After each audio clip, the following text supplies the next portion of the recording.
Anybody with a small interest in modern history will know that the First World War was unlike anything before it. In the beginning, armies charged in on horses, dressed in dazzling uniforms, but at the end they charged out with tanks and other man-made instruments of death. Today, we will be addressing one such invention, a substance which ensured slow, painful suffering, leading to the incapacitation of thousands.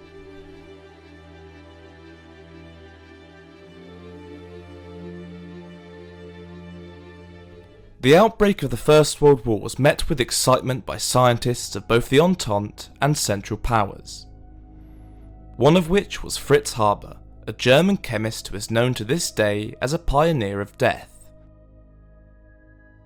During the war, the Western Front remained relatively static, leading to the subsequent entrenchment of armies. Technological advances such as machine guns and artillery made close, intense engagements costly, and the terrain was beyond unsuitable for cavalry. On one side stood the Germans, the other the British and French. As a patriot, Haber dedicated his expertise to the war effort, as did many other scientists and engineers. He received a commission from the army and got to work experimenting with his new weapon.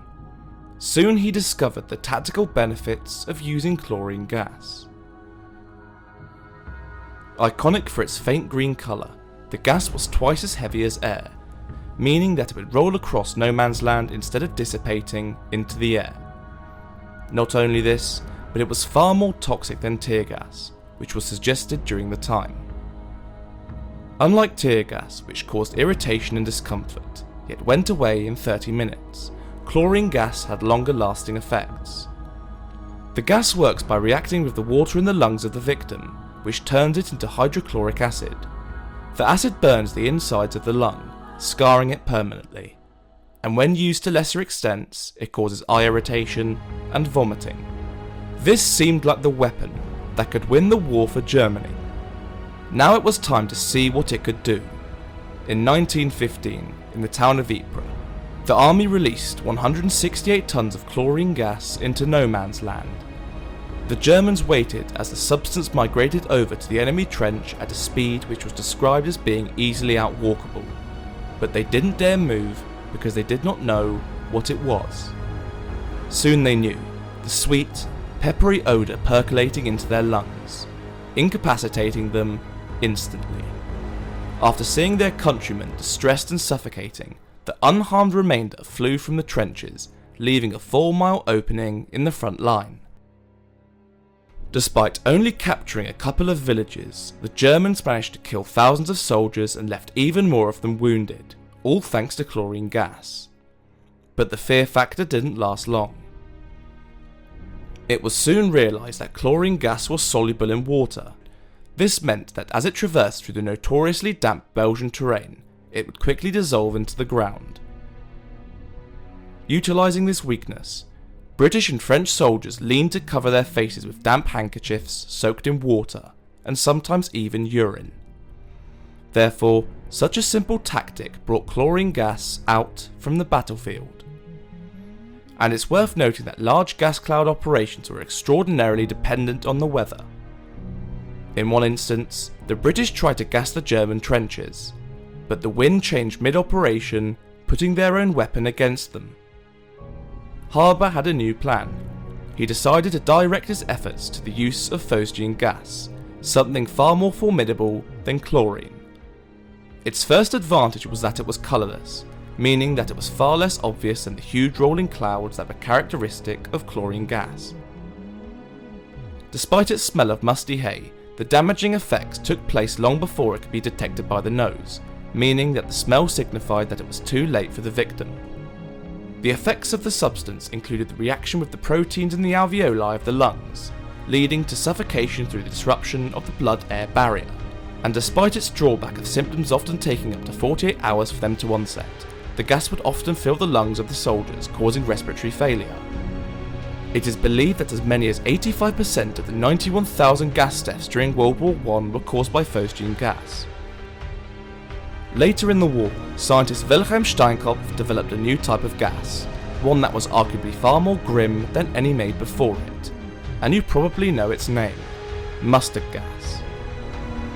Mustard gas, unlike phosgene, had a yellowish colour, hence the name mustard gas.